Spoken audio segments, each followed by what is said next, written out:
Hello, Zuko here. Everyone remembers Zuko's redemption, but no one talks about what it actually cost him. I know I didn't explain myself very well yesterday. I've been through a lot in the past few years. Imagine being born into power, legacy, and fear, only to be exiled by your own father before you even understood what you did wrong. Burned, scarred, watched by everyone, loved by no one. They called him a prince, but he never felt anything but unwanted. And today, you're gonna see Zuko like you never have before. You're the crown prince of the Fire Nation, a nation built on conquest, a family built on fear. But you hesitate, you speak up, you ask a question your father didn't want to hear. You think it shows courage. He thinks it shows weakness. You can't sacrifice an entire division like that. Those soldiers love and defend our nation. How can you betray them?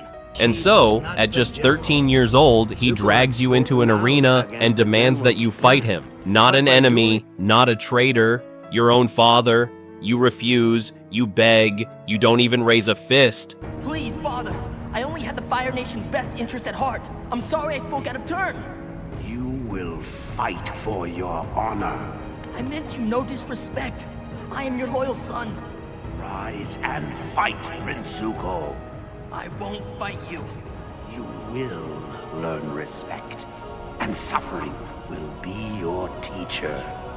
So he burns you in front of everyone. The pain doesn't stop with the flame. It's what follows: the exile, the shame, the lie. They say you were banished for dishonor, but the truth? You were banished for mercy. After the fire, after the exile, he tells himself there's still a way back.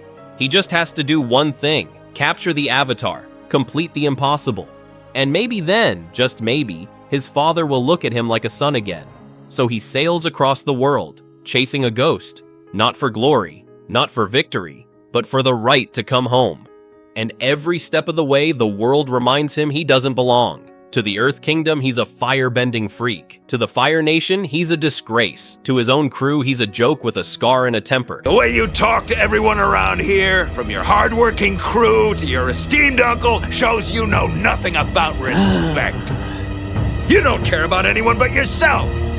Then again, what should I expect from a spoiled prince? And the only person who truly loves him, his uncle, the one man who never asks for anything in return. Zuko doesn't know what to do with unconditional love, because love to him has always been a transaction. Earn it or lose it, follow orders or be thrown away, and deep down, he doesn't think he's worth it. Every time he gets close to peace, it slips away. He saves the Avatar once, wearing a mask, not for praise, not for power, just so no one would know he did the right thing. He opens a tea shop with his uncle, starts a new life, sleeps without nightmares, laughs, breaths, and for a moment, he's happy. But guilt doesn't sleep, and shame doesn't let you rest. He throws it all away the second his father opens the door, not because he wants power, but because he still believes love lives on the other side of obedience. And when he gets everything he thought he wanted, the royal robes, the palace, the fake applause, he feels nothing, just an ache he can't name. The world says, "You're restored," but he's more lost than ever, because every victory he's ever had came at the cost of someone else's pain, and every time he chooses the crown, he loses another piece of himself. This is the moment he realizes he can't lie to himself anymore. He has the throne, the respect, the nation, and still, he wakes up empty. His uncle, the only person who ever saw him as more than a tool, sits behind bars, locked away because of his betrayal. Zuko stares into the mirror, into the scar, the same scar he once hated his father for giving him. He now blames himself for keeping. In the silence of the palace, away from war drums and flattery, it finally hits him. He's become the very thing he tried to escape. This isn't redemption, it's a prison made of gold. And for the first time, he chooses to walk away. He leaves the palace, leaves the lies, finds the Avatar, bows his head, and says the one thing he's never said before: "I was wrong." The words burn worse than the fire ever did, because this time, no one forced him to say it. He joins Team Avatar, teaches Aang firebending, and learns finally what fire really is. Not rage, not power, but life, breath, balance. But the guilt never really leaves. Every act of kindness feels like an apology. Every smile, a moment borrowed from someone who should still hate him. He fights for peace, but peace doesn't undo the past. Even when he laughs around the campfire, you can still see it in his eyes. He doesn't believe he deserves to be there. Zuko won the war. He got the throne. He earned their respect, but he'll never get his childhood back. Never unburn the scar. Never forget that the first time he stood up for what was right, he was punished for it. And even now, as Fire Lord, there's still a part of him that wonders, if I speak my mind again, will they still love me? Zuko's story didn't end with a fire duel or a crown. It ended with a choice, to break the cycle, to be the man he was never allowed to be. But scars don't fade just because the war is over. Some of them stay, quiet, heavy, and they remind you that healing isn't the same as forgetting. So if you've ever felt like you had to earn love, if you've ever believed your worst mistake defines you, you're not alone, because Zuko didn't find peace in being perfect. He found it in choosing better, over and over again, even when it hurt, especially when it hurt. And if you think that's tragic, wait till you see what Azula had to survive. Let us know who you want us to cover next. And remember, healing isn't linear, but you deserve it anyway. You